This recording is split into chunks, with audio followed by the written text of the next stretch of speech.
एक गरीब बिटिया। एक बार की बात है, एक छोटे से गांव में एक गरीब परिवार रहता था। परिवार में एक पिता, एक माँ और उनकी एक बेटी थी। बेटी का नाम था गीता। गीता बहुत ही सुंदर और बुद्धिमान लड़की थी। वह हमेशा अपने माता पिता की मदद करती थी। वह घर के कामों में हाथ बटाती थी और अपने पिता को खेतों में काम में मदद करती थी। एक दिन गीता के पिता की तबीयत खराब हो गई। उन्हें डॉक्टर के पास ले जाया गया, लेकिन डॉक्टर ने कहा कि वह बहुत बीमार हैं और उन्हें जल्द ही ठीक होने की उम्मीद नहीं है। गीता को अपने पिता की बहुत चिंता थी। वह उन्हें ठीक करने के लिए कुछ भी करने के लिए तैयार थी।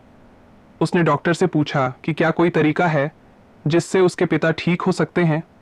डॉक्टर ने कहा, हाँ, एक तरीका है। एक जंगल में एक पौधा है जिसका रस बहुत ही चमत्कारी है। अगर आप अपने पिता को उस पौधे का रस पिला सकते हैं तो वह ठीक हो सकते हैं। गीता ने उस पौधे को ढूंढने का फैसला किया।